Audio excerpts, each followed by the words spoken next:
तो पिछले वीडियो में अपन ने लास्ट में ये डिस्कस किया था कि ट्रांसमिशन चैनल के रूप में हम प्रोपेगेशन ऑफ इलेक्ट्रोमैग्नेटिक वेव्स उसको डिस्कस करेंगे।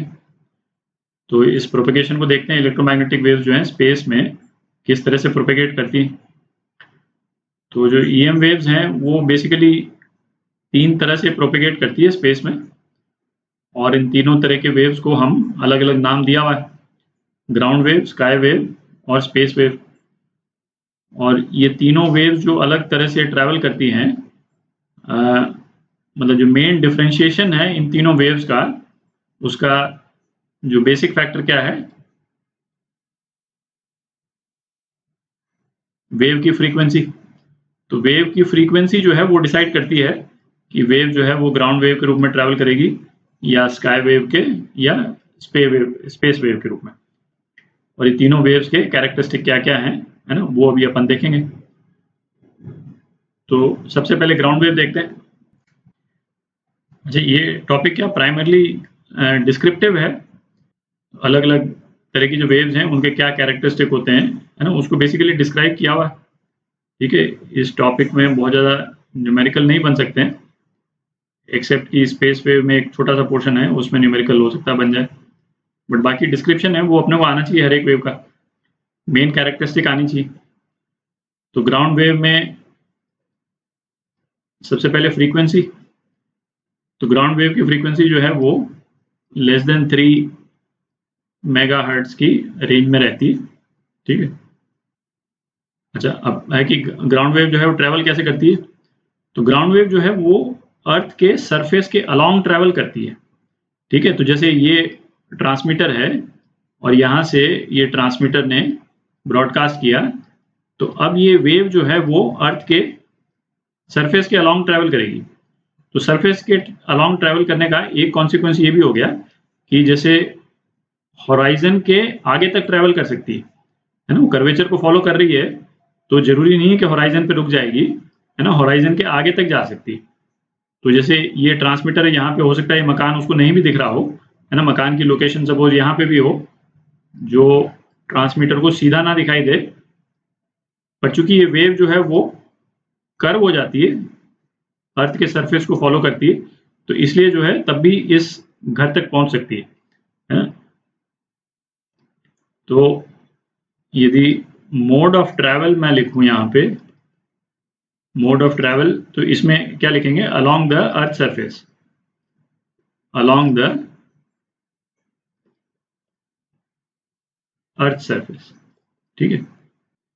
अच्छा, फिर क्या है कि जैसे यदि सपोज यहाँ पे जैसे ट्रांसमीटर बनाया है, स्पेसिफिकली यहाँ पे इसलिए बनाया है कि मकान और ट्रांसमीटर के बीच में सपोज कोई ऑब्स्टिकल है, ठीक है, जैसे यहाँ पे एक पेड़ बना रखा है मैंने, तो इस वेव का कैरेक्टरिस्टिक ये भी होता है कि ऑब्स्टिकल्स के बगल से जा सकती है। ठीक है, तो जैसे इस तरह से जा रही है वेव और ये ऑब्स्टिकल आ गया, तो इसके बगल से भी जा सकती है। ठीक है, इस टाइप से चली जाएगी। अच्छा, अर्थ जो है वो कंडक्टिंग मीडियम है, तो अर्थ जो है वो वेव की एनर्जी को एब्जॉर्ब करती है, और यदि फ्रीक्वेंसी ज्यादा है वेव की तो एनर्जी ज्यादा एब्जॉर्ब करेगी, है ना, वेव जो है अपनी एनर्जी ज्यादा लूज करेगी यदि फ्रीक्वेंसी उसकी हायर है। तो यदि रेंज लिखें इस तरह की वेव्स की, तो एक चीज तो अपन ये लिख सकते हैं कि डिपेंड्स ऑन फ्रीक्वेंसी। यदि फ्रीक्वेंसी ज्यादा है तो रेंज जो है वो कम होगी, और उसका कारण अभी अपन ने डिस्कस किया कि अर्थ जो है एनर्जी ज्यादा एब्जॉर्ब करती है यदि फ्रीक्वेंसी ज्यादा है। ठीक है, एक कोई यदि टिपिकल फ्रीक्वेंसी लें इस वेव की, है ना, जो 1.8 मेगाहर्ट्ज मैंने ले लिया, तो इसकी अप्रोक्सीमेट रेंज जो है वो करीब 150 किलोमीटर हो जाएगी। इससे हायर फ्रीक्वेंसी यदि लेंगे तो ये रेंज जो है कम हो जाएगी उससे। ठीक है। अच्छा, इस वेव का यदि अपन यूज देखें तो एक तो एएम रेडियो ब्रॉडकास्ट, है ना, उसमें यूज होता है, और दूसरा सबमरीन कम्युनिकेशन में भी यूज़ होता है, क्योंकि ये वेव जो है वो पानी के अंदर काफ़ी डेप्थ तक ये पेनिट्रेट कर सकती है। तो सबमरीन्स के साथ में जब हम कम्युनिकेशन करते हैं ग्राउंड से, तो ग्राउंड वेव्स को यूज़ करते हैं, ठीक है?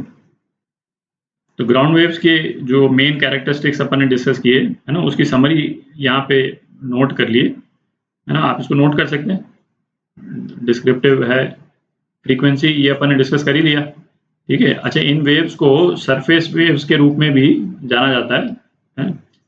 तो वही है कि सरफेस के ऊपर ग्लाइड करती है और रेंज जो है वो फ्रीक्वेंसी से इन्वर्सली कोरिलेटेड है। इन्वर्सली प्रोपोर्शनल नहीं है, है ना? प्रोपोर्शनैलिटी अपने को नहीं मालूम है, पर इन्वर्सली कोरिलेटेड है, मतलब फ्रीक्वेंसी ज़्यादा तो रेंज कम, ठीक है? Higher frequencies have lower range, और ये मैंने बता ही दिया कि, है ना, सपोज 1.8 मेगाहर्ट्ज की हम लेते हैं वेव, तो उसकी रेंज जो है वो 150 किलोमीटर हो जाएगी।